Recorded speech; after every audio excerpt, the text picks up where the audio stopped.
Je me présente, je suis Sofiane Chiti, ingénieur agroalimentaire et docteur de l'Université Rennes 1 depuis 2015. Donc, je travaille sur la valorisation des subproduits de l'industrie agroalimentaire. Donc, je voulais parler aujourd'hui de guides pratiques, de bonnes pratiques d'hygiène restaurateur.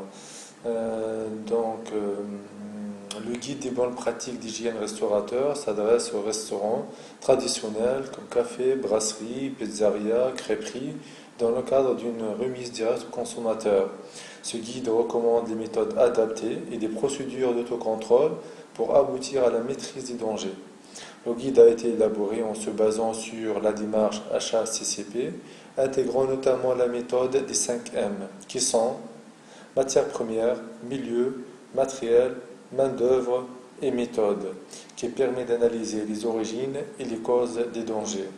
Donc, nous avons parlé aujourd'hui de la tenue de travail. Donc, on va commencer par la tenue de travail qui est très importante. Donc, le personnel doit disposer d'une tenue propre, complète et renouvelée, réservée aux périodes de travail. Les chaussures de travail doivent être également correctement entretenues.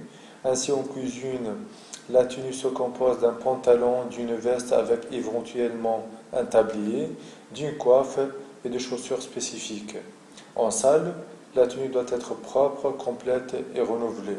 En cas de port d'un tablier, celui-ci doit être renouvelé à chaque service. Attention, le port éventuel des gants ne doit pas dispenser l'utilisateur de se laver les mains avant de les enfiler. Les gants doivent être changés aussi souvent que nécessaire. Donc, le personnel doit disposer d'un vestiaire, donc un placard au local, lui permettant de revêtir sa tenue de travail, de déposer sa tenue de ville ainsi que ses effets personnels. Le linge sale et le linge propre ne doivent pas être mélangés. De même, la tenue civile et la tenue de travail doivent être rangées dans des espaces distincts. Donc, pour cela, il faut faire ce qu'on appelle surveillance. La surveillance de l'hygiène du personnel se traduit notamment par un contrôle visuel de l'hygiène corporelle du personnel, un contrôle visuel du port de la tenue complète ainsi que sa propreté, et une surveillance médicale appropriée.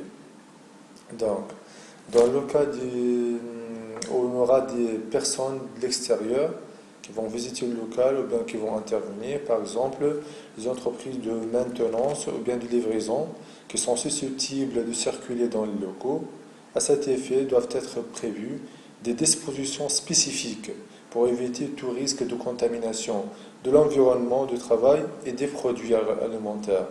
Donc il y a mise à disposition de tenues de protection, la circulation et les horaires d'intervention. Il faut faire attention à ces 3 points-là. Donc, le personnel extérieur doit porter un kit visiteur composé de blouses, charlottes et de chaussures. Donc, c'est obligatoire. Il ne faut pas porter ni bijoux, ni montre à la main. Donc, je vous remercie pour votre attention. Je vous demande de souscrire à ma chaîne YouTube et attendre mes prochaines vidéos.